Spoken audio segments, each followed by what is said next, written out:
you're listening me at. Yeah, karibuni. We can now start. Others will join us later. Yeah, they'll find us doing what we are supposed to do today. So welcome again. I hope everyone is fine. It's been long since we have something like this. Yeah, and thank you very much for joining me today.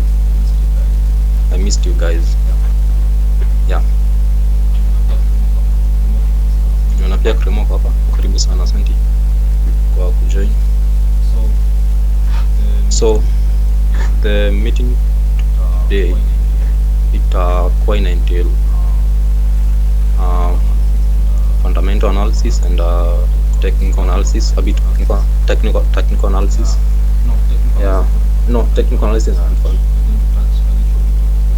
fundamental analysis, but we're going to touch a little bit of like psychological talk. It's something that I was going through.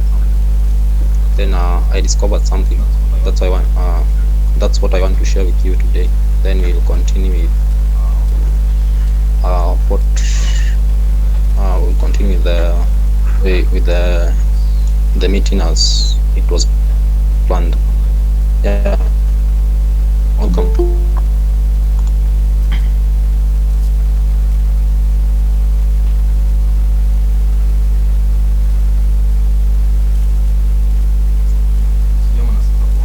Yeah, sijama nasikia poa. Someone can unmute his mic. Sema ama nasikika ama I should trialize my voice kidogo.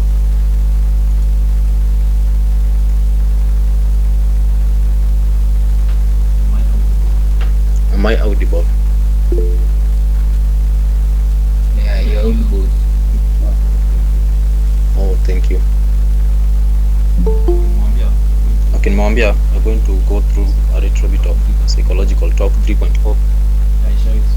I share with you guys something I learned some few weeks ago. I was supposed to create a podcast on that, but I saw it better for us to start with it. We discuss something small, then we'll continue. Maybe next time I'll record the podcast and post it on my Spotify.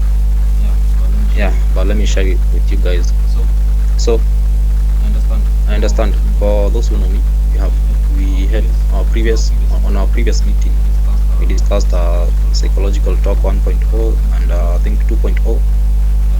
2.0 it was a psychological talk that was held by Dark Banks and MGK, if I can remember well.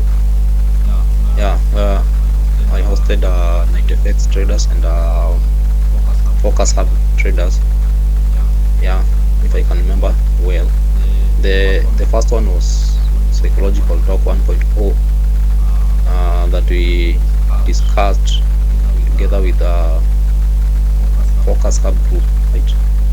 And in the first psychological talk, we talked about how you're supposed to control your emotions whenever you want to, maybe whenever you are facing the market. Also discussed the 5 core principles that a trader should have. If I can remember well, one of it was you said market is the king. So that will be the main point of what you're going to discuss today. Details a little bit. Then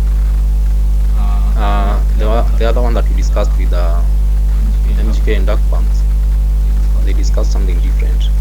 So today it will be about the 25-point mantra discipline that a trader should have.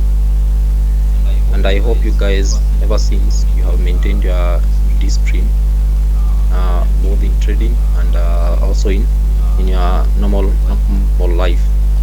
So the success of a trader is achieved, or the success of a trader that a trader achieves from the market or in the market is directly connected to one's trading discipline. That's something that we discussed in previous psychological talks. And we said lack of discipline will lead you to failure. And we said trading this screen is 90% of the game, and the formula is very simple. Trader without this screen will automatically fail. And to succeed as a trader, you're supposed to trade with this screen and respect the market. Yeah, I remember in the first psychological talk we discussed something, and we said market is the king, and it will always humble you if you don't respect, if you don't do what, follow your trading rules, and you don't respect it. It will always humble you. So when you are long, you are supposed to get out immediately and go fix your mess. When you're right, do not be greedy. Under that, we discussed it on emotionless resilience topic, right? Whereby you said as a trader, we human beings, we are entitled to both positive and negative emotions, whereby they are both negative when it comes to trading. So we are supposed to develop something called emotionless resilience. We talked about greedy and negative emotions, if I can remember that well. If you are not in those previous meetings, you can maybe check my YouTube, the video is there. Yeah, Trade Tribe, you'll find the video there, psychological talk 2.0 or 2.1. Yeah, and as I'm mentoring you now regarding the performance and discipline, and something to do with profit, and something to do with how you're supposed to manage your profit and loss. Someone else somewhere mentored me as well. That's why I'm here today with you guys, teaching you something that I've learned, so that you can also learn something from me. Now that the student became a teacher, but not a mentor. Anyway, so as I was leading, I came across something called the wheel of success. Whereby under this wheel of success, we have three main components, very much crucial as a trader, that they will help develop your to improve your trading. And these three spokes that make the wheel of success, they are related to trading, and one of them is something we call content. The other one is discipline, and something we call, the last one is mechanics. So under content consists of all the external and internal information that traders utilize to make their trading decisions, and these external and internal factors, like for external market information, these are things like economic indicators, like gross domestic. We have things like inflation, unemployment data. We have things like geopolitical events, news events, and market sentiment, and technical analysis such as charts and patterns. And internal market information, you have things like what they pertain to each individual trading system, like risk management, risk tolerance, something called financial goals, and psychological factors. These one, they depend on you as a trader, the internal market information. And by analyzing both external and internal market information, traders can make more strategic trading decisions. So if you utilize the two, the external factor and the internal factor, you're going to come up with a good trading system and good executions. But something to mark here, all traders must purchase a value-added content that provides utility when making their trading decisions. And if you are a student of business, maybe in high school or university, wherever you did business, we learned utility as a measure of satisfaction or pleasure that individuals derives from consuming a good or service. So for you as a trader to be successful, you must have this content, and under this content, it's why you have talked and said you must have what external marketing information and internal market information, which are working for you. You understand? That's what you call utility. So under content, we have discussed about IMI and EMI. Those are the two major things that you should note as a trader. So under IMI, which is internal market information, IMF, yeah, for IMI, is the most important one type of content. It's simply time and price, because this one is coming from you, and this time and price is something that is information that is given out by change, something that you are seeing there on your chart.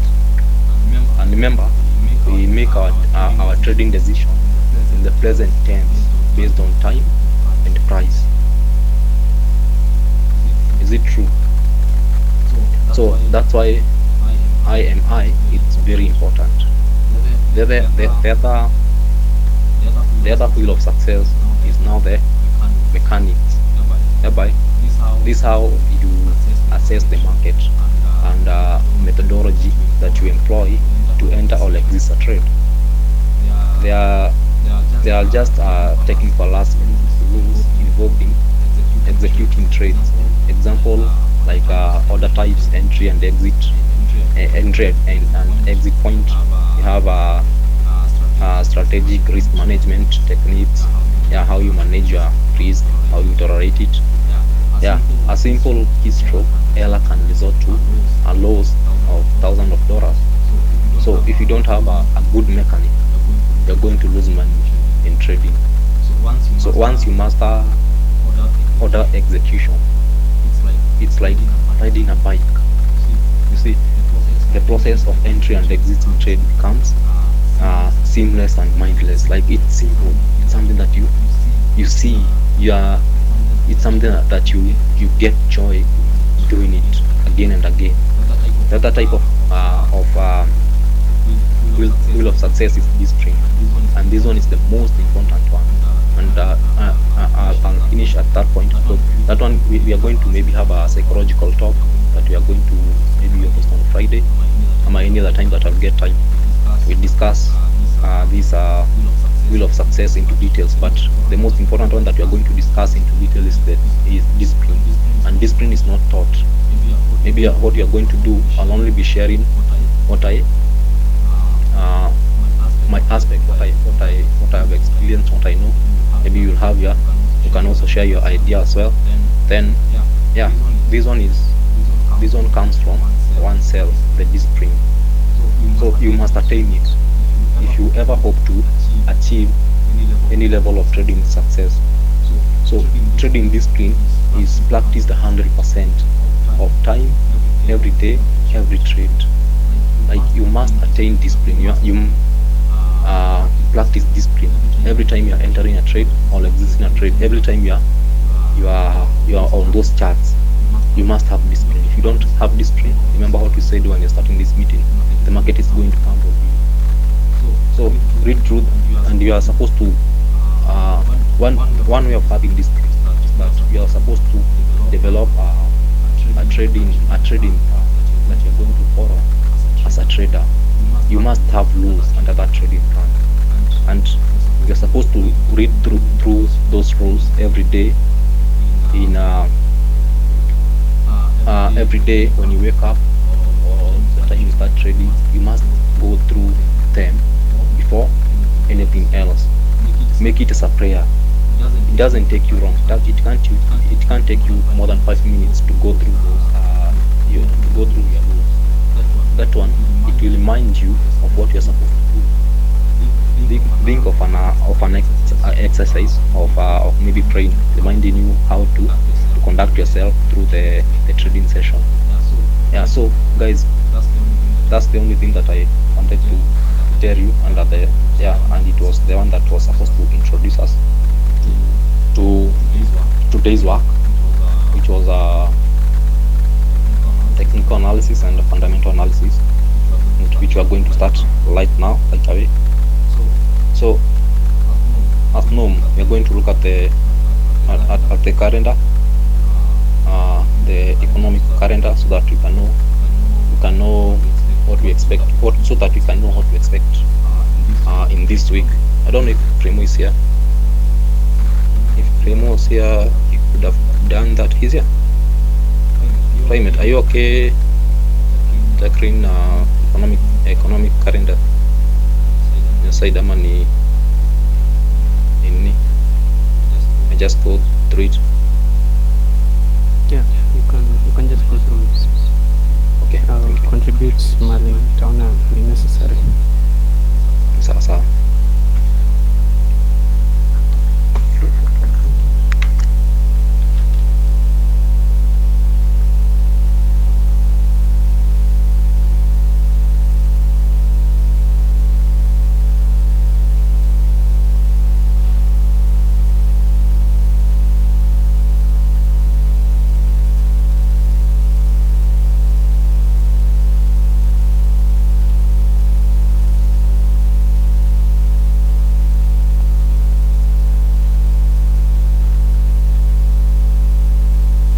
Okay. Don't know if you guys can see my screen. Oh my god, I'm not sharing my screen. Let me share it.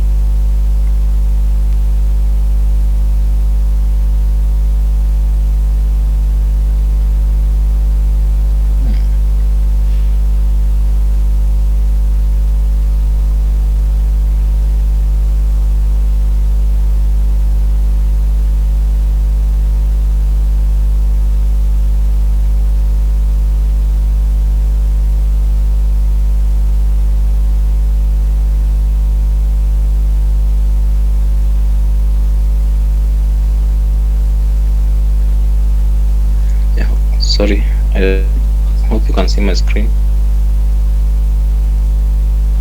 I hope everyone can see my screen. Yeah. Okay. So this week, it's a very busy week.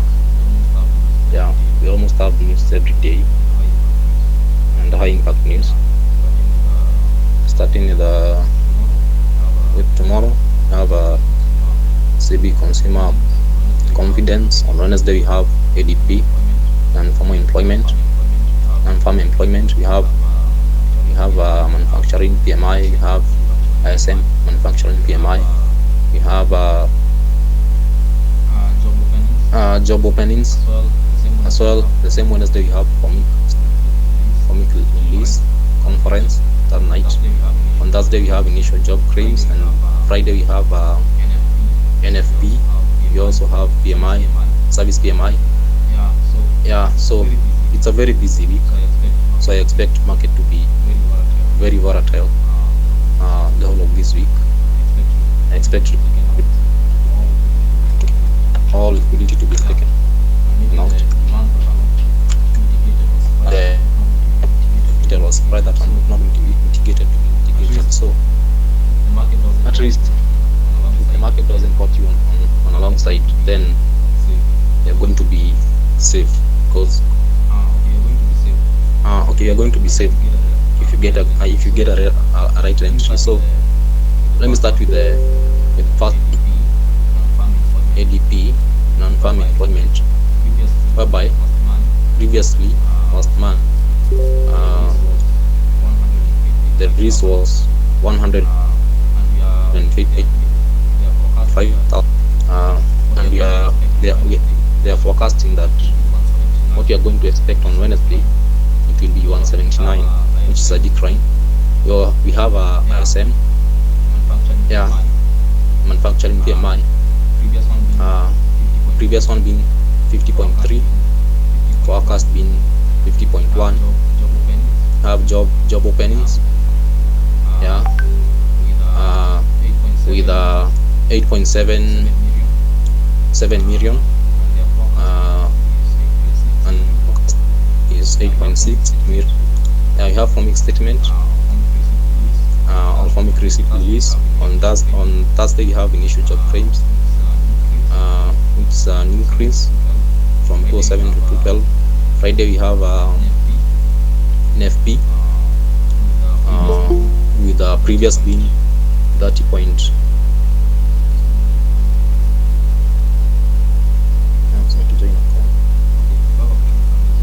Okay, if you have a question, you can raise your hand. Yeah, NFP. We have NFP.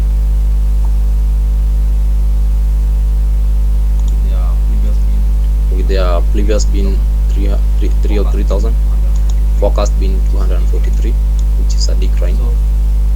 So, sorry, have I done?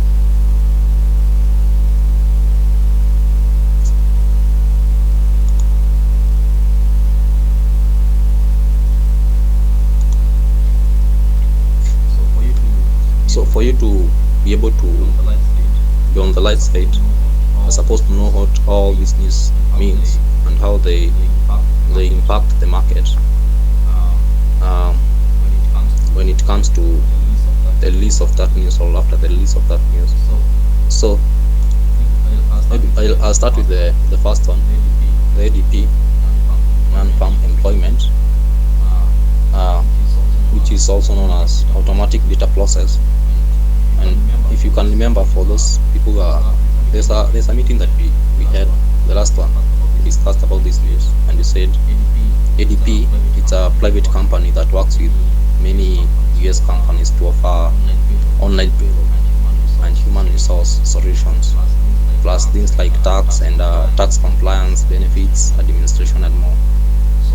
So basically, this is a mini NFP. You can also see it's termed as ADP non-farm employment. So it is just that it does not cover the whole economy. It only covers just some part private sector that works with them. So they are forecasting a decline, which is from 184 to 179, which is not a good thing for the US dollar. But if at all the statement comes higher than the forecast, then it will be good for dollar. That means the dollar is going to strengthen. Another thing is about the ASM manufacturing PMI. So this one, it reports mainly report many things, and employment being one of them. And when it is released period to NFP, it becomes something that it's very, very important to us. Usually what we want to monitor is the monthly change. We see how if there's going to be an increase or a decrease in the employment rate in manufacturing sectors.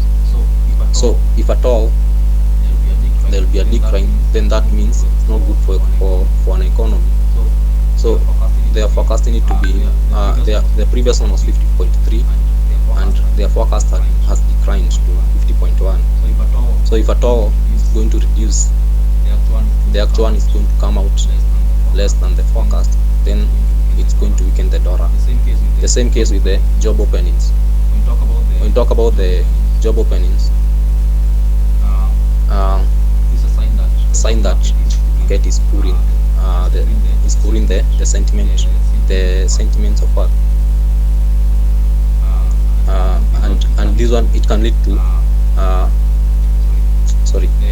the job opening of the jobs. If you're going to have a decline of like 10%, calculate this one to be and you have a decline of like 10%, it's a sign that the job market is cooling, and the sentiment is that it continues to it might trigger the Fed to slow down the inflation rate. Generally, if we see softening labor market condition, then that's a bullish for things like stocks. Understand? The other one is the NFP. I'm not going to discuss about Comic Press. I haven't done any research on it currently.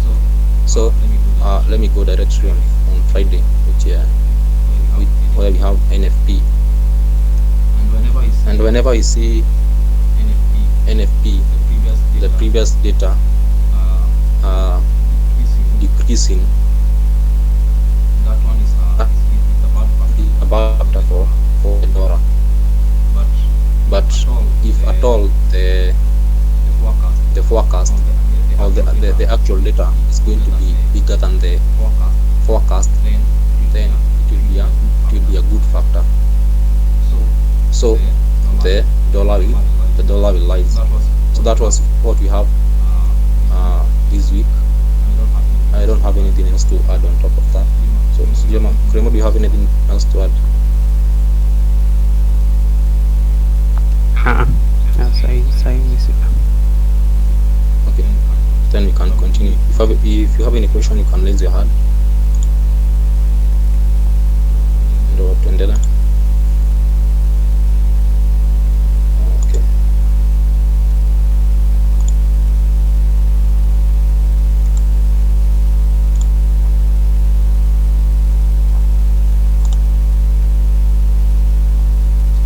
Just a moment. You can see that we're trying to join with them. Okay, we can continue. Yeah, so if you have any question, you can discuss. For those who are joining us now, welcome. Yeah, we have discussed the economic calendar, and we have also talked about something to do with psychology. But we said we're going to maybe to host another meeting on the same, and itakuwa ni psychological talk 3.4, maybe next Friday, God willing. If I'm going to have, if at all I'm going to have time, or any other time that we're going to meet again. Yeah. And we have said this week it's a very busy week. Bye.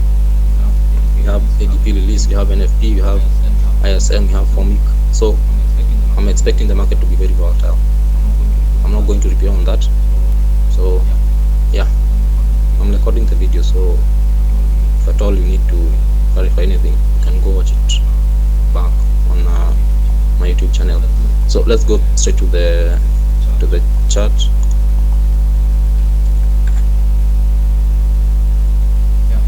Yeah, I think first I should look at DXY first before we go to any other currency.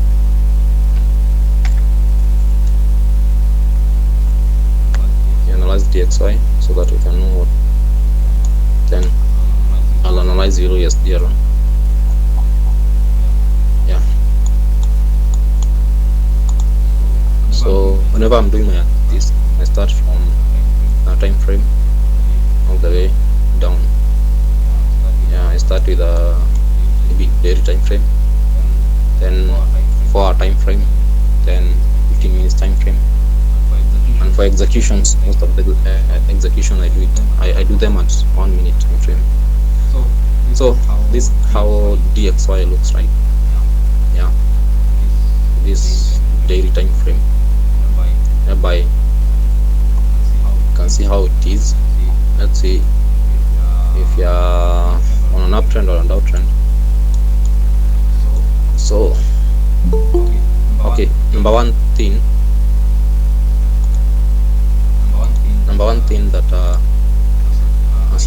I do when I'm maybe analyzing the market, when I get to daily time frame, I mark my swing high, swing low, I mark my order blocks. If there is any liquidity, I mark the liquidity. Yeah, if there is any imbalance, I mark the imbalance. Then yeah, that's the first thing that I do once I open the daily time frame. So the first thing I'm going to look at, I'm going to mark my swing high and swing low. And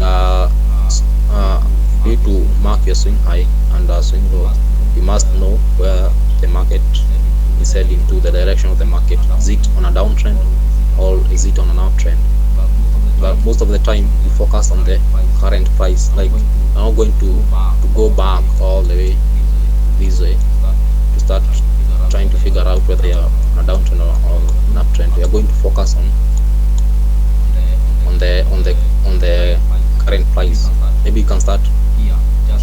just what you're seeing here.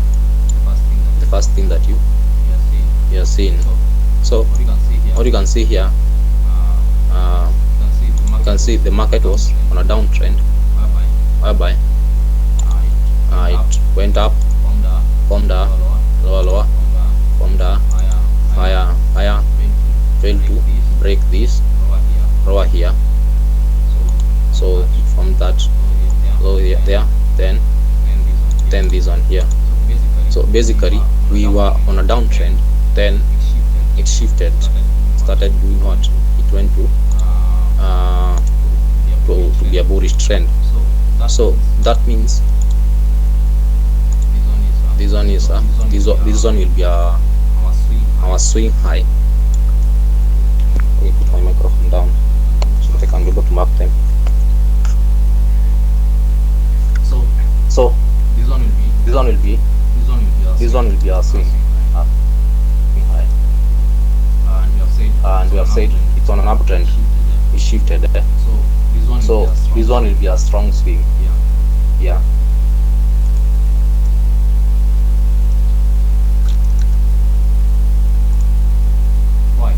Why? Because number one, price broke structure here, at a break of structure that confirmed our swing high. Then we had this one here. It also acted as a liquidity. Yeah, because we had these two equal lows here. So this one automatically becomes our swing high, our strong swing. That is not our strong swing, but our weak swing, since we are on an uptrend now. This one will be our weak swing.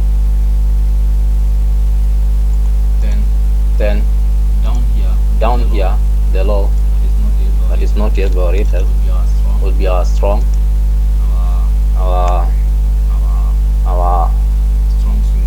swing now. So this what we are going to be trading, or this what we are going to put more focus on. This range here. Let me mark the range. That range is what we are going to focus on before maybe get another structure. And this range here, we also have internal swing and external swings. So for that reason, we are going to mark them, and this one will be our current weak internal, whereby the other one down here, this row will be our strong internal that we are expecting not to be violated at all. Then after marking the swings, what we are going to do next, or what am I going to do next? I'll be marking the demand zones that are what? That are demand and supply zones that are relevant here. And we are going to start with the ones that are up here. Here we don't have one. Yeah, let me check down here. I have one here. I have this demand zone here.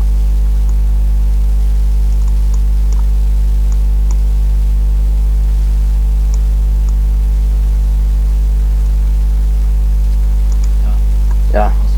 Also in strong internal, you have another demand zone here. And I hope they are visible. Can be able to see them. I'm using the color. Then what else we have? Then let's focus now on the internal ranges. Whereby here we had a downfall, then an uptrend. So we are going to mark maybe our break of structure, any liquidities, so that you can be able to mark the demands that may be there or supplies that may be there, and we look if they are violated or not. We can use them next time if they are not violated. And also the split zones. So under here, number one, market here was in a range, like it was consolidating. So I'm not going to put more focus on that. Yeah, this range here. I'm not going to put more focus on that. Let me try to put this color to be a little bit right. Yeah.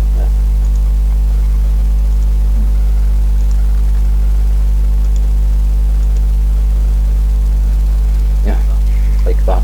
At least better. So we had this range here. I'm not going to put more focus on that. But after that range, market broke structure here. Like there was change of character in this point here.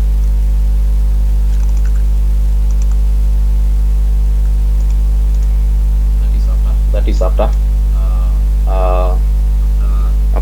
it finished consolidating here. Remember, if you see market consolidating, the upper part of that thing is liquidity, and also the other one is also liquidity. So you have liquidity on top and on bottom, but the bottom one was already cleared. So after this talk, what we had? We had this demand zone here. Now it's visible. Yeah, now that's the demand zone that we are going to do what? A little bit.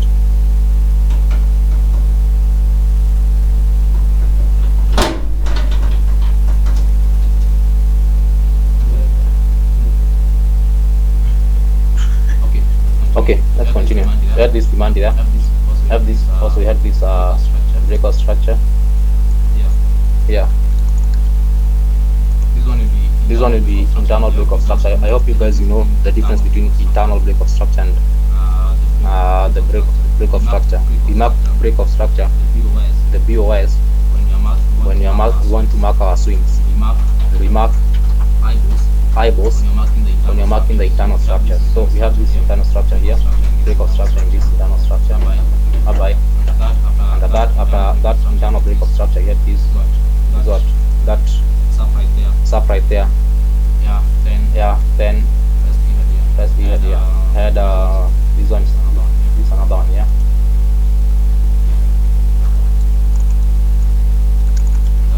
Under that had this inducement candle here, the green candle. Then you can see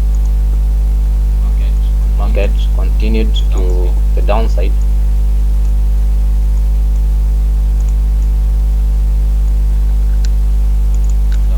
And after breaking this structure, it broke, but it failed low. So we had market shift here. By now market shift from bearish to bullish. Then and the game continued that way.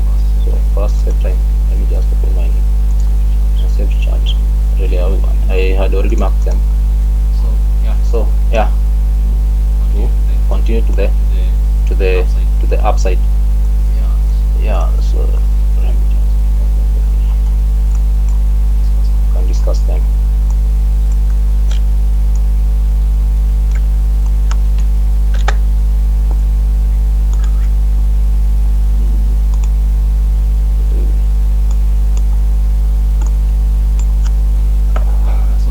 So this is we have a strong swing, weak swing, weak internal, and strong internal here. Have break of structure, change of trend, whereby it was on a downtrend, change to a bullish trend. So you have we mark our chalk here, there at that point. Then break of structure, trap this demand here. Then from that point, let me see if I can see a pointer.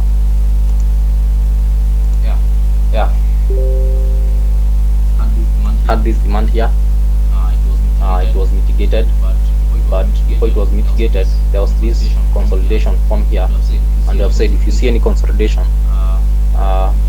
we have buy side liquidity and sell side liquidity. So until it's cleared, we consider it such as liquidity. So you don't have a valid demand there, but then it formed another high. Then after that, we had this demand now on our liquidity. Yeah, which then after the market formed a high on this point here, dropped to now this zone here that we are seeing here. Then it ended up mitigating the demand zone that was left behind after the did what the first from the first eyeball here. So from that continued to the upside.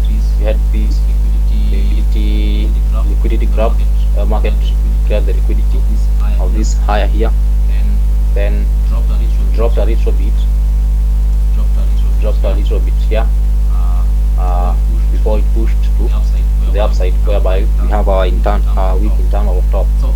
So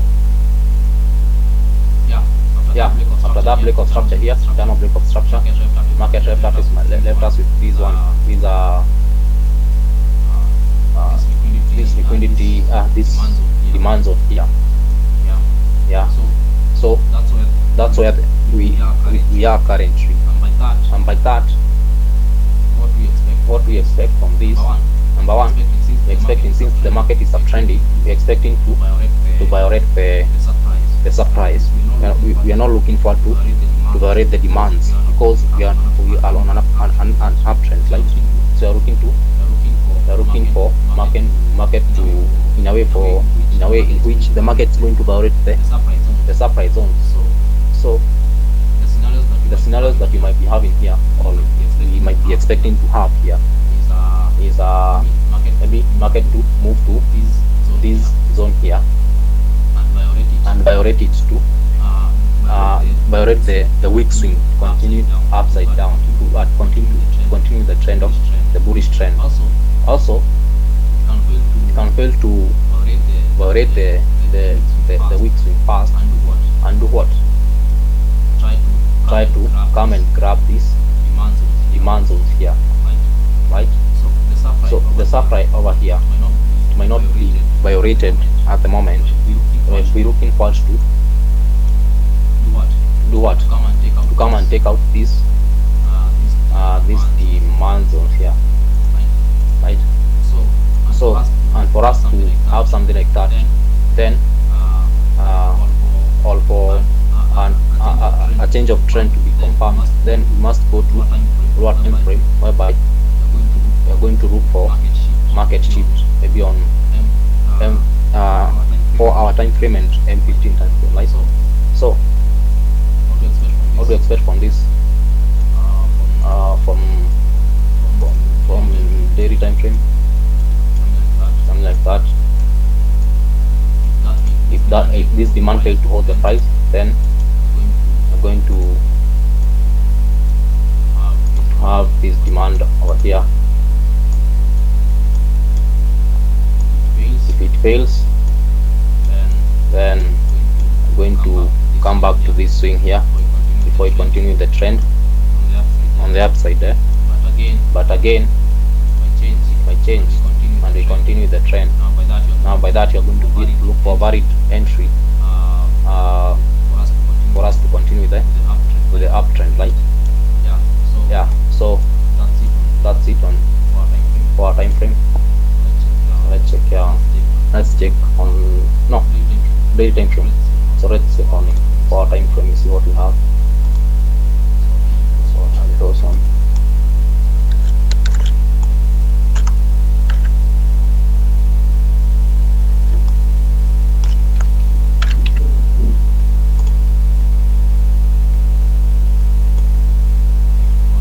On 4 time frame, have the same thing. Remember, we said you mark your swing highs and swing low, then mark your internal swing, the weak swing and the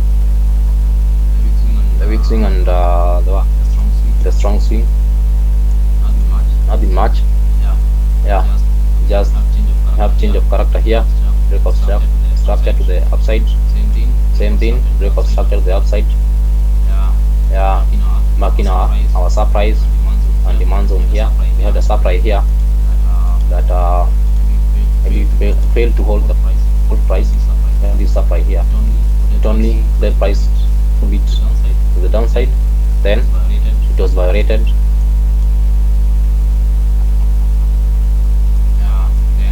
Then at this point we had what? Had break of structure, but on the downside we had liquidity pile up because we had these three touches, 1, 2, 3. So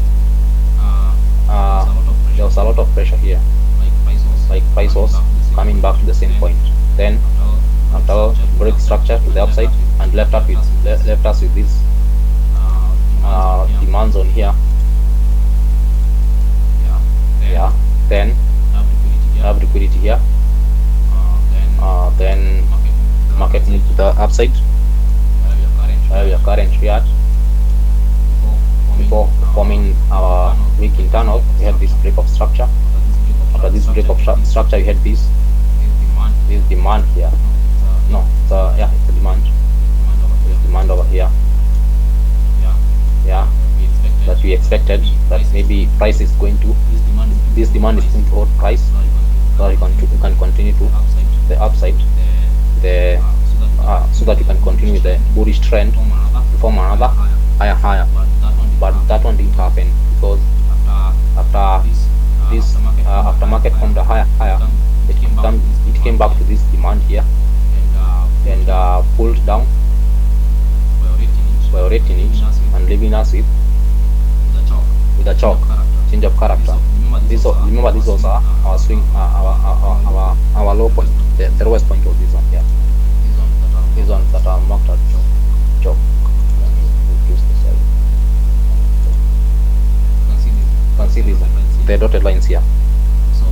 So this one indicates that the market might change the trend, and it happened. So after this chalk here, we had this demand zone here. No supply zone, sorry. There, which price came back to that supply zone, tapped it once and twice. We had two touches here. Yeah. Again, forming what? Liquidity. Then dropped.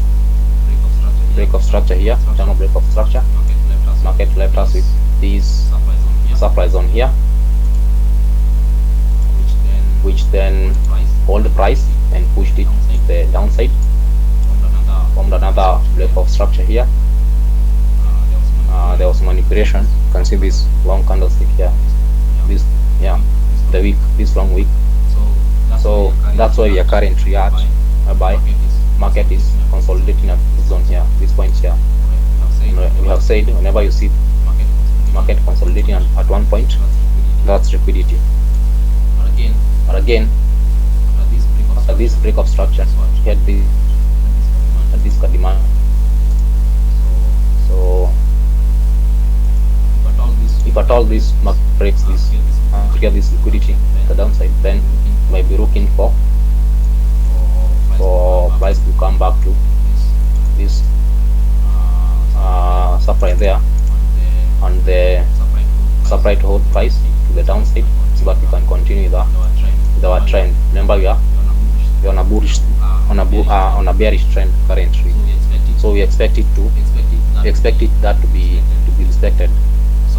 So yeah, it can come to this demand here. Maybe this demand can hold the price, and we move to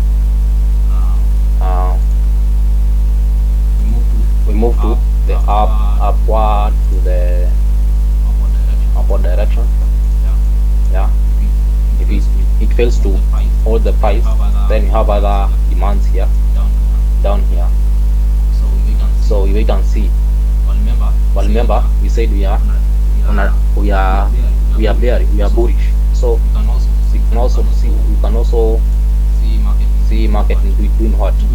Moving to the upside, coming to and triggers this supply zone here. Then for supply zone, then maybe comes down and trade back coming to violate these demands that you have here, but not violating this strong internal. So market can change. And after here, we have confirmed our entry model. DXY can fall all the way to this strong demand, so that we can continue uptrending. Yeah. Remember the current price where the market is. It's a very good indicator that supply is not in control, or sellers are not in control. Again, we have market sufficiency. When I talk about market sufficiency, is where every demand that is left behind is being mitigated in one way or the other, or violated. How? Well, this choke, it left us with this supply. Now every supply is being violated or mitigated. So you had this choke, left this demand supply here, it was mitigated, price dropped, break of structure, left us with this another supply, it was mitigated. Then after this break of structure, we had this demand, this messy demand supply zone here, which we then expect it to be done, to be violated, or to be tapped, to be mitigated, to continue with the bearish trend, or we are going to have another change of character, which will make us continue to the upside. Now all this will be determined every time we are going to have news. Maybe when DXY is going to lose value, but we expect it to do what? To decline, right? When it's going to gain, we're going to move to the upside, like that, right? So that's it for DXY. I'm not going to check M15. It's less important for now. So mark that. Yeah. So if you have any question, you can ask and raise your hand and ask. If no question, you can continue. So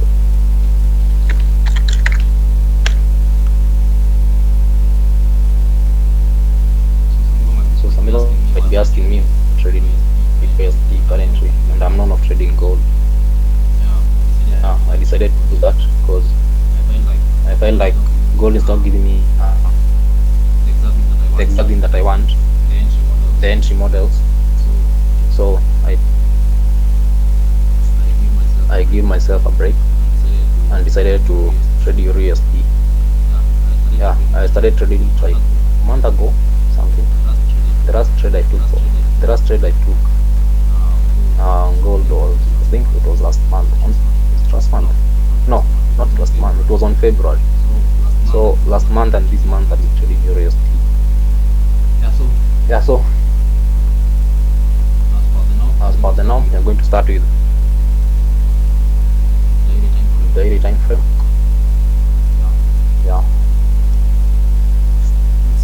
And see what we have.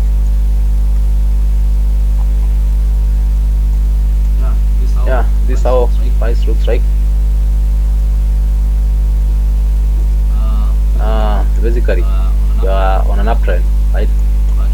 But price moved to this high, then came, violated all the lows to the downside, then failed to violate this high here. So basically, we are on a downtrend. We are bearish. And remember, for those who don't know what swing highs, how to mark swing highs and swing lows, I would advise you to go and check what they are. Or if you don't know, go check what they are. So, but I'll tell you, for a swing high is the highest point that caused by a swing low. A swing low is the lowest point that is caused by a swing high. And you said inside swing high and swing low, you have internal structures. all structures between the swing highs and low, we call them internal structure. And I told you when you talk about BOS or break of structure, we are talking about break of swing structures, so that you can have swing high and swing low. Anything to do with eyeballs, we mark it inside our internal structure. Yeah, you can go check that out. I'm not here to teach that. MGK has that video. You can go check his YouTube channel. Yeah, ama uangalie tu kwa YouTube sema utapata. Yeah, that's it. So just so my markup is easier for us. Yes. So what do you have here? When you focus on the current price, market is at currently. You can see this is our lowest point here, and this is our highest point. So we have said a swing high is the highest point that is caused by a swing low. So this one will be a strong swing, since we have said we are on a bearish trend. This one will be a weak swing here, down here. And now inside that you're going to mark, I have said inside swing high and swing low we have internal structures. Where you're supposed to mark the strong internal and the weak internal. So these are highest point, which is a internal, strong internal. Down here we have weak internal here. A weak internal, yes. So if you had anything like weak or strong, what comes in your mind, or what should come in your mind is when you have anything like weak, or you had anything like weak, you expect that thing to be violated to continue the trend. And for strong, you expect the zones above that strong high or the strong internal swing not to be violated at all, but price to adhere them and hold price to either to the downside or to the upside. So after marking your swings, your swing high and swing low, what you're supposed to do, what? Mark now the internal structure. What do you see inside? We have imbalance inside. We have varied supply and demand. Do you have liquidity? Yes. Mark them all so that you can know where price is going. How will go next from that point. So without further ado, we have our range here.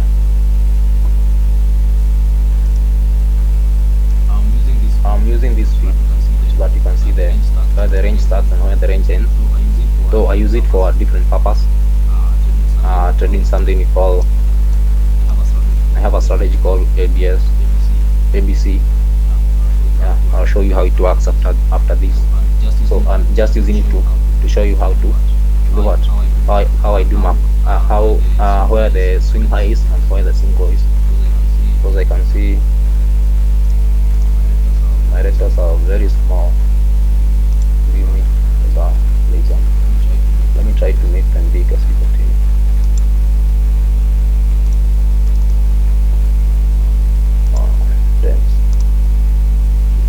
Give them a font of 16 at least.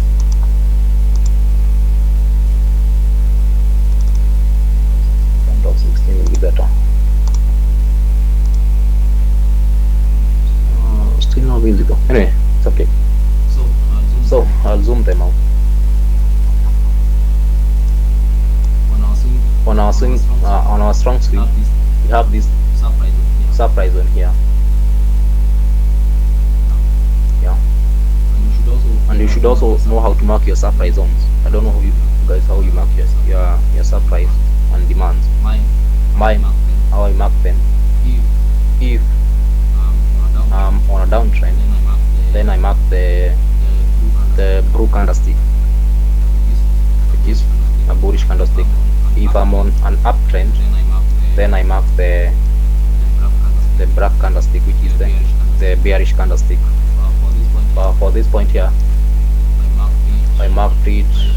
I marked the black candle because there was no blue candle on top of that, and I felt not to mark this candle, the whole of this blue candle here.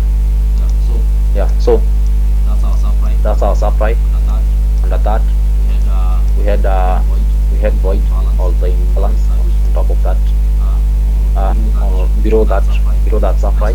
I also hope you guys know how to mark imbalances. I'm not supposed to teach you this, but let me just tell you how I mark my imbalances. For me to mark an imbalance, I must have three candlesticks of the same norm. If they are sell candlestick, they must be 3. If they are buying candlestick, they must be 3. Then I'll mark the high of that candle, the low of that candle, and the closer of the other candlestick. So the gap inside here is what we call, or is what I call, imbalance. This gap here, it's an imbalance, or some people call them with FVG, something like that. So that's how you mark my imbalances. The same case with when I'm marking my bullish imbalances. Yeah. Then that's a good sentiment for because that shows that price will do what is most likely to come back to this zone here. Then on top of that we have liquidity here, this high here.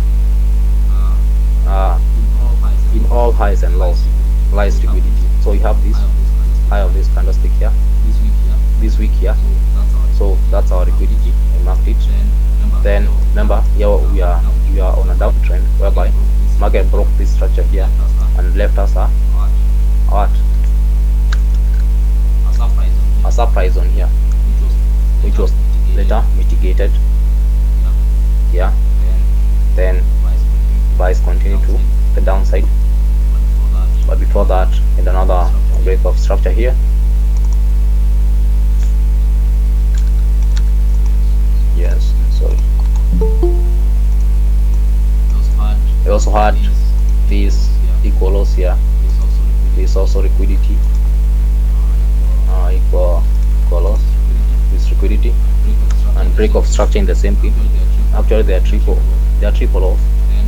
Then market changed to bullish. Then mitigated this supply here, dropped, change of character again to bearish. Market trapped us with this demand here, which later on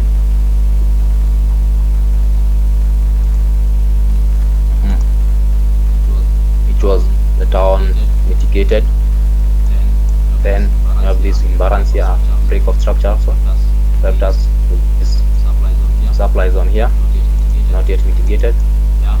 Yeah, and price moved to the downside up to this point here, whereby we're expecting it either this supply will hold the price. It's a flip. It's a flip supply. When we talk about flips, there are maybe supplies that failed to form what? Another higher low. So we have right here flip supply where we are currently trading on. So it might hold price to the downside, or if it fails to hold price to the downside, then we're going to have it doing what? Going to mitigate the supply zone that is above here. If also the same supply fails to hold price, then we're going to do what? To mitigate this supply here, and we are not expecting to be violated because we are bearish on EURUSD. So the same thing. We have this demand zone here after our weak swing.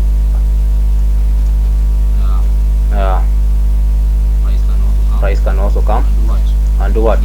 Mitigate it. Yeah, either hold price to the upside or to the downside, right? To be violated. That's it. So that's all we have on daily time frame. Yeah. So let's go to 4 hours time frame.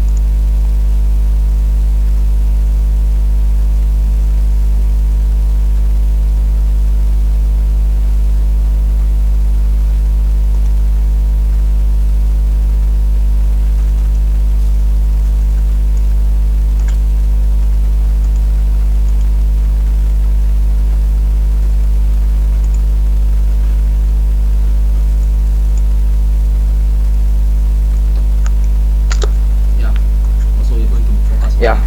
Also, you're going to focus on the current price that the market is trading now. Yeah. We have our strong internal here, our weak internal down here.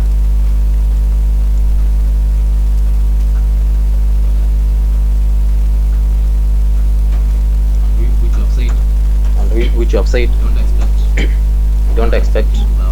You're not expecting to violate the supply. You're looking forward to. You're not looking forward to violate the demands first. You're looking forward to violate supplies first, because these are our strong internal. Then we have our weak internal here. So what you're going to do? Let's pray. Let's focus on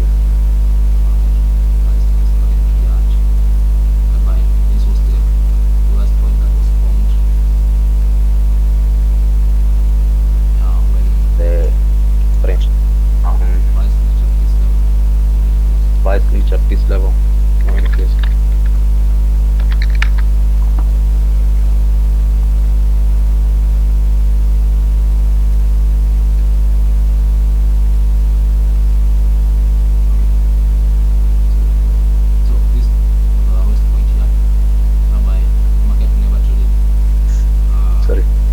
Point here, whereby market never traded down there, or never traded bearish again. So we had chop here, break of structure, market left us this demand zone here, which was then mitigated. Another break of structure left us with this demand here, which was then mitigated for break of structure over here. Then that's where price currently is at, whereby price mitigated that demand and pulled the upside. But we have a demand here, we have a supply here that's holding price. You can see this supply here, this range here, whereby we had a little bit of consolidation over here. This supply is holding price. So price can what price can do here, it can decide to, this supply can decide to hold price, or that we can violate other supplies over here. Then apart from that, we have this flip zone here, have this supply, flip supply here. But what I said, flip supplies are, they are failed supplies. Or if something called if you have a flip demand, the failed demand for supply, it's a failed supply. We call it flip supply. Have this one here. Also market can come to this point here and what? Decide to hold price to the downside, or go violated to this other zone here. Now what we look at, what I look at, I need to see an entry model of which character. Maybe let's say price was moving was on an uptrend, then move to the downside. Oh, we have said it was on an uptrend, forms another high, then I need to see market not violating this row here, forms a row low, then another high. So maybe that's break of structure, another break of structure. You want to look for sales, or the market changes direction, then I need to see, what do I need to see? I need to see market bar rate in this row here. Then comes mitigate these demand zone here. I can enter from that demand zone there. I'll wait for another confirmation and trade to on the supply zone that will be left.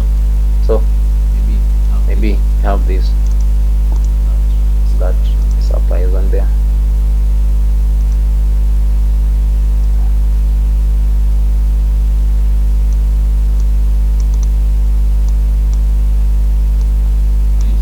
I need to see something like this if I'm going to if I want to sell. I need to see change of character. I need to see eyeballs for further confirmation, so that I can do what? I can short from that point, right?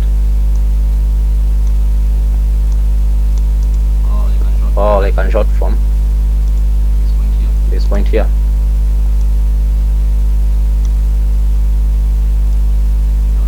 I don't want to see any further confirmation. These are risk entry. This is a safe entry. This is what I want to see, and vice versa of this. If I want to continue to the upside, then that's what I'll be monitoring. So that's what I'm talking about here. I don't know how your entry models look like. That's my entry model. So for me to sell on this supply here, then I need to see that pattern forming here. If it doesn't, if it forms otherwise, then I'll look for a buy entry from that point. The same case when it comes to this supply here. The same case when it comes to this supply here. The same case when it comes to this demand here, demand zone here. So that's what I expect to see. So that's how we do what? We confirm. Like an example, a good example here. We had this break of structure here. Market from this row here. Then we had our chalk here. Yeah, change of character. So market left us this demand here, and this was a very good entry position. Actually, I had this trade on Friday. It was on Friday. I had this trade on Friday. It was on Friday. I think it was on Friday. Was it on Friday? No. Let me see. The 24. Around Wednesday, Thursday. Yeah. But you have to define the zone. I don't use an 4 hours time frame to enter my trades. Yeah, to continue to the upside. The same case here. After this break of structure, we had this demand here, which gave us a good entry here to continue to the upside. That's what I mean. Get. Anyway, and if at all you have a question, you can raise your hand and ask. So what else do I need to see? Yeah, that's it for our time frame. Then can do what? Let's go to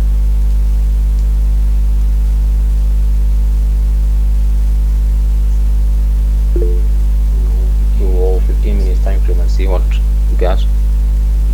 Maybe see if you can get any trade there. Yeah, that's why we used to execute our trades.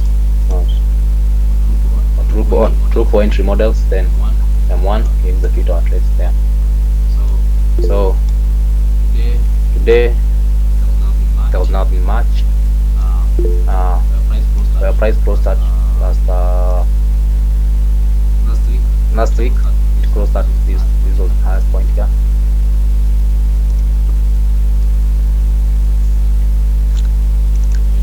Had it been I'll say what?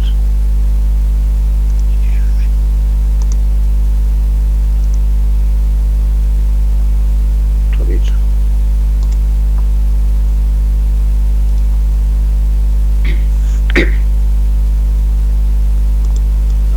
And that thing. Also had this on the last point here. Let me try to make them big so that you can see.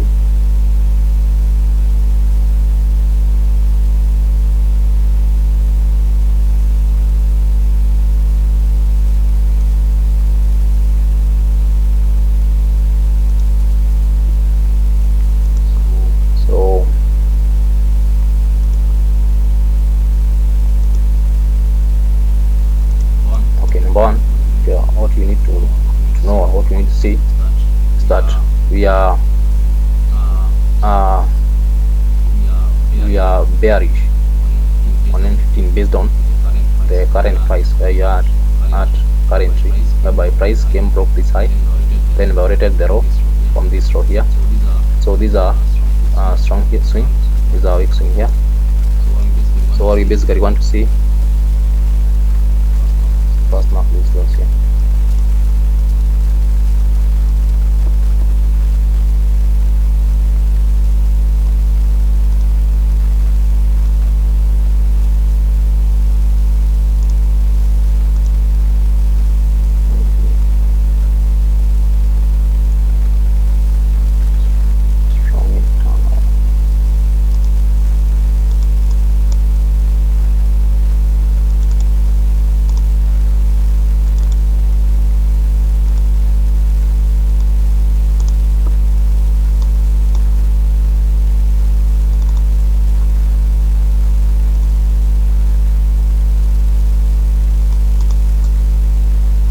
That's a weak internal there. Then internal 20. Yes, like that.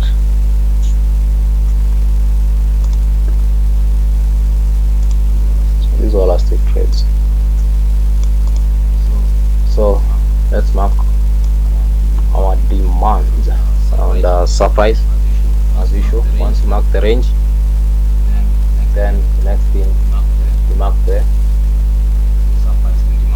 surprise and demand. So the first surprise here. After that we had this manipulation here, that week those were surprise.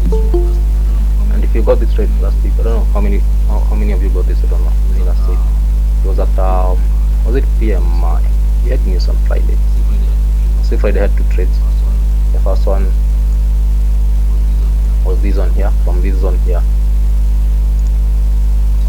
Last week on Friday, after London Open, my first position was this one here. I was targeting to take this Asian low. Yeah. Though the sell wasn't that big because it was M1. So that was my first trade on Friday. Then after news release, after this break of structure here, no, choke, change of character, this one here. Make it bigger. That one there. Market reflectors with a very nice supply where I shorted from that point there. It was a short position and it was triggered immediately after the news were released. They are targeting to take out this row, and that happened. Yeah, you can see. Yeah, the first one was 9 pips target with a risk reward ratio of about 5. I think it was 5 Allah because my SL was very small. This one was like that, risk reward ratio of 11. Yeah, and 59 pip target. So that's how I closed that week. They had another one here. Let me show you the entry model that I've just shown you here. Today after London cross, I waited for further confirmation, and number one thing I saw was this internal break of structure there. Then I wanted to see basically what happens when you are trading Asian low and high. We look forward to take out the liquidity on top there, also the liquidity on down there, so that we can continue with the whatever trend that we are at, right? But in most of the cases, the Asian high or the Asian low, they don't get done, they don't get cleared on that day. So and that today was a perfect example of that. So you had this internal break of structure. Market moved to the upside, came back, and it formed what? Chalk. Change of character here. Yeah. So I didn't want to wait for further confirmation. What I did, since I think I was in 5 minutes entry, that's why I took the trade. Yeah, I used this demand. Yeah, it was 5 minutes entry. You can see the supply here. It's very tiny, not the size of that candlestick. So that's why I shot the market from. Yeah, the short position.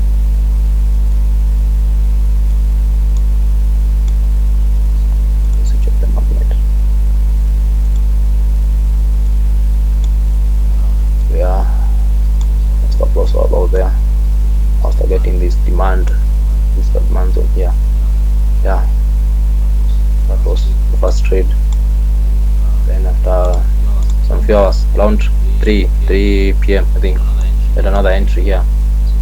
So for those people who did not get a valid entry, market came back to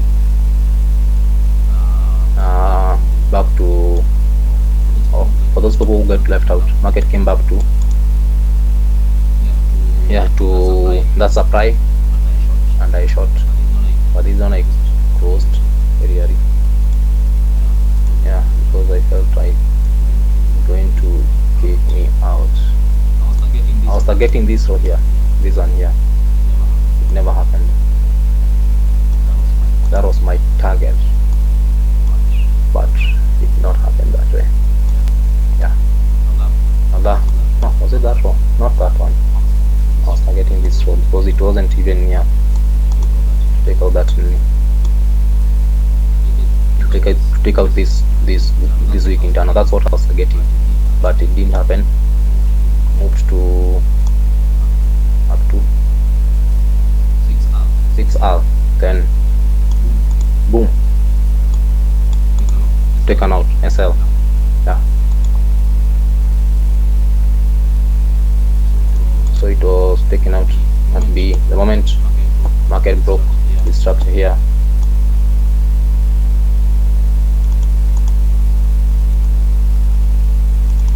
I moved my SL to around this point here. How's that point?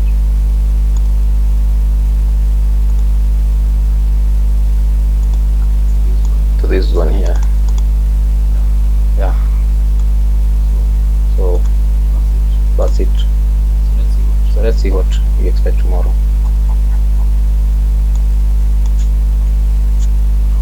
Now that we have our weak swing and our internal our strong swing, have this demand, have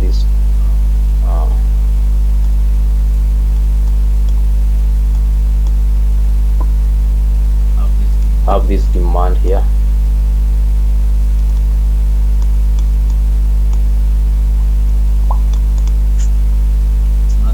Nothing much here. So we have liquidity on top here. This session high. This is liquidity. So what I'm expecting from this point, what I want to see, since now we have liquidity here, we have this imbalance, this big wick here. I'm expecting to see price coming back to this zone here, not violating it. Then I see my entry model there, so that I can do it and short. This is without confirmation. With confirmation, I want to see something like, something like this, so that I can do what, and short from that point. But what I normally do, I'll wait for the formation of what, Asian range, so that I can know what to do next. That one will give me, will determine my next reaction, because basically what happens, or what I know happens during London Open. We have our range with our swing high and single. Let's say these are Asian high. I'll say these are Asian low.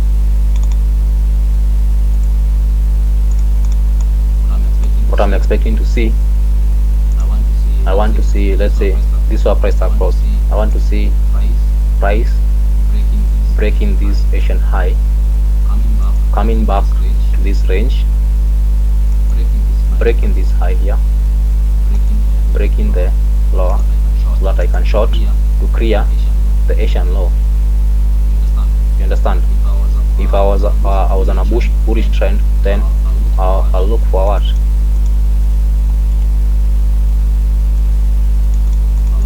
I'll look for maybe a varied demand zone here, whereby after price clear this liquidity, the Asian low, I'll be looking for a nice entry model there to take me to the upside. Understand? So if at all I'm looking to short on Asian high to clear the Asian low, then this is the entry model that I want to see. Shock, or maybe break of structure, internal break of structure, so that I can short from that point.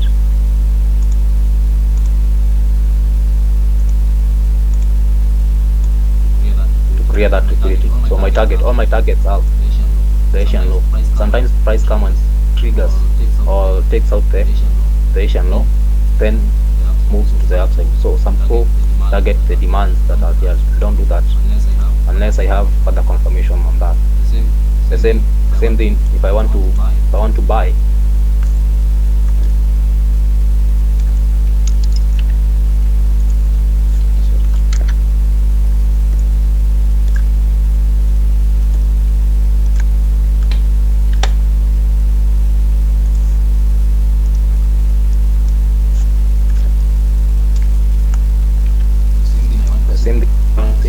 I want to see M15 supplies on there, M15 demand zone, so that price comes out of this Asian low, comes mitigate the demand zone here, go back to the range, maybe fail to break this row, or if it fail, or if it breaks it, then I'll wait for further confirmation to buy. Then I'll do what? I can short from this point here. If I don't want that, I'll wait for what? Further confirmations. Which confirmation? Another break of structure. Where? This point, mitigating the demand zone that will be left here. Then I look to take out this Asian high. So here, so that can buy, targeting to take out Asian high. So that's how I normally trade what? I normally trade the ranges. Remember, the main aim of doing this, all of trading these small ranges, is for us to target the supplies or demands that are on higher time frame, because you cannot tell me we cannot wait for what? For price to come and mitigate. We cannot wait for till price comes and do what? Mitigates these supplies of here. Let me close this one first.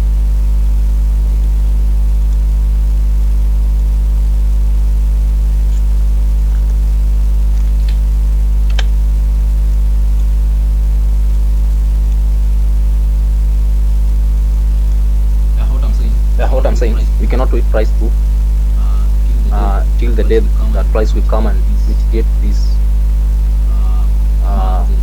demands and supplies. No. So we'll be trading in these ranges as we, if you are on an uptrend, we'll be trading not against the with the trend. So it's going to be looking for wrongs to take out this surprise. The same case, if you are looking for shorts, or the market is on a downtrend, we'll be looking for shorts. Take out the demands that are left behind. So since last week Monday, what we have been trading, I had like last week I had like last week I had like 6 trades. Yeah, I think like 6 trades. So all of them were on this range. Yeah, last week part 1 I had around 16 trades. All of them were in this candlestick here, this wrong candlestick here. So that's what I'm telling you guys. We cannot wait till the day market will come to this candlestick. That's when you're going to trade. No, you have to look for other chances that we are going to utilize, so that we can do what? We can go with the trend and trade and make money. So I told you guys that I'm going to show you something, how I use my feed. It was out of content, but since I introduced it, I'll show you. So I told you something that's called ABC. So it has some rules. I'll not go through the rules now. Let's say, let me find the price here. Show something. How this works? Mostly we use it on after the week candlestick cross. Yeah, or after 1 week. No, after the market crosses on Friday, then we'll be looking to trade ABC. Comes on Monday. Yeah, the rules are very simple. If the candlestick that closed on a previous week was a bearish candlestick, then we'll be looking forward to continue with the bearish trend. The candlestick was a bullish candlestick, we'll be looking forward to continue the bullish trend. So it has some rules. I'm not going to go through the rules right now. So but I'll show you how simple it is. So let's say you have this candlestick here. Okay, one of the major rules that is normally applied, the size of the wick when they are combined, this lower wick and the higher wick should not be bigger than the candlestick. So the candlestick should be bigger than the wick. So we are looking for shorts on this place, on this point here. That's when I press my fib. Why is my fib? Yeah, that's when I press my fib from the opening of the candle to the closing of the candle. Yeah, then what I'll be looking at, I'll be looking to short from the 0.3 level to between short from any point from 0.3 level to 0.7 level. Don't know if they are visible. Let me zoom them out. They're visible. Okay, they are not. This is 0.3 level here. This is 0.7 level here. So I'll be looking for any supply zone that was left behind in this candlestick, inside this candlestick here. That's what I'm going to short. The other thing I need to do, I need to mark the demands on supplies. Like here on point here, there's this demand here, this demand, this one here. You mark it fast. I marked it fast. Let me show you. Let me just review the rules. Let me open my Discord. Okay, and show you so that we can be on the same page. Is it?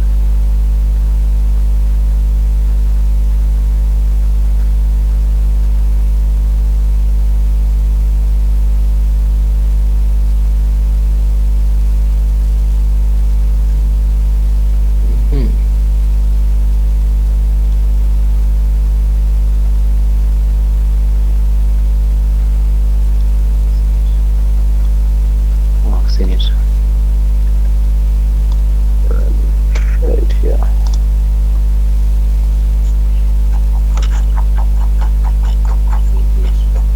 We go through it as far as possible.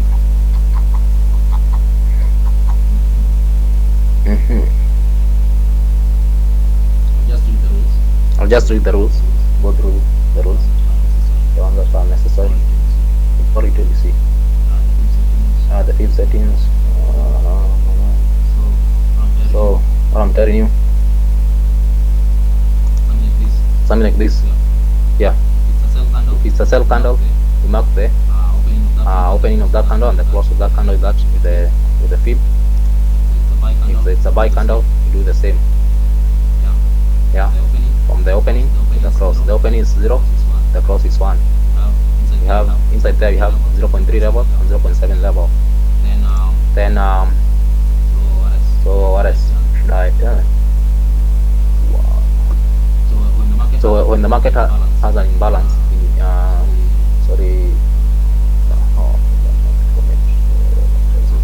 so the imbalance that I'm telling you about, it's between the 0.3 level and 0.7 level. We are going to go to raw time frames to look for an order block, a varied order block. So that's where you're going to short from. Yeah, it has the rules. It has the rules, which I'm not going to go through them right now. These are the rules. If you want to buy, market can first go to the supply zone, then come back to point A, or it can come back to point A, then go back to point B. The same case too when it comes to sales. Market can go back to point A, then the target will be point B, or else market can go back to first come back to point B, which is our demand zone, then go back to point B. That's what I wanted to show you. So I'll close this code. Yeah, so these was our candlesticks that week. It was last week, but one, yes, on Friday. So I marked this demand here. Yeah, then I place my fib inside there. Then after that, done. I'll go back to 4 time frame, 1 hour time frame, 45 minutes time frame, looking for a varied demand whereby I can short the trade from. When I short, I will be looking to short targeting what? This demand zone here. Or the other thing, when Monday opened, I expected price to come back to this demand here. Then the target should have been this sub right here. Yes, that's why my TP could have been, so that now the price can do what it wants. So it basically happens every week, not even every week, actually every day. Like if you can see, you can spot the crossing and the opening of candlestick on daily time frame, then you can use the same formula. Yeah, so after marking that, I have my demand here. I'll go to H4. Yes, these are H4 here. Start. Yes. So look, is there any demand zone inside here? This point 0, this point 0.07, 0.03, 0.07. Any demand? Any supply? Sorry, no supply inside here. So I'll move to maybe 1 hour time frame to see if I can see any supply from that point, and that it must be within 0.7 and 0.3 range. That's it. I have it here. So what do I expect now?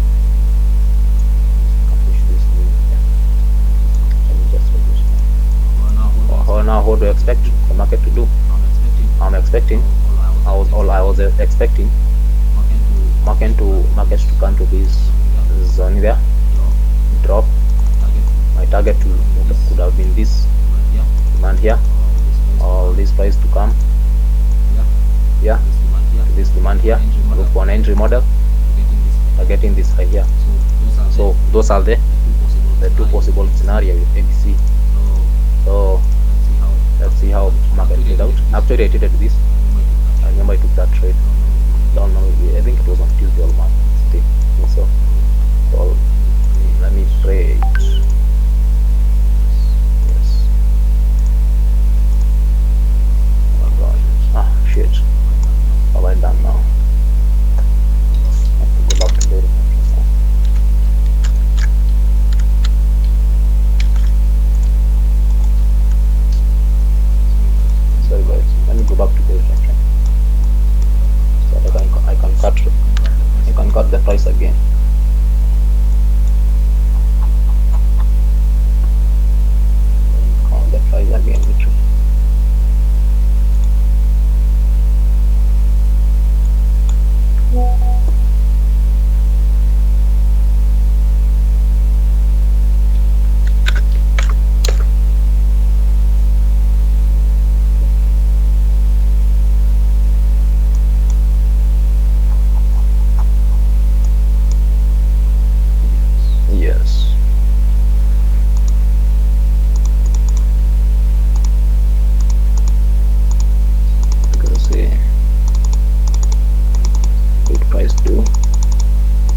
got triggered.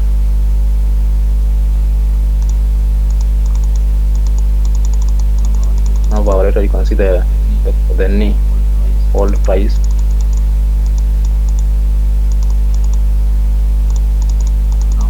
Now that's when you now had market shifts. So you have to trade it in alignment with what? With the trend of the market as well.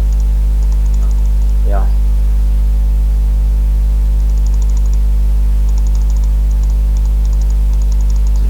So it never took out the demand because there was a market shift. But remember, I took that trade not for long. Yeah. So what I did, you look for an entry model in this surprise zone here, then you look for shorts. It's something worried to me. Yeah. Yeah, kuna mtu mwingine ashaisikia ama something to do with DXY, something like that. It was introduced by Dark. Yeah, that's it, guys. I don't have anything else to add. So, in case you have a question, you can ask me. I'll answer you. Yeah. No question, then maybe we can do what? Can we call it off? Any question, guys?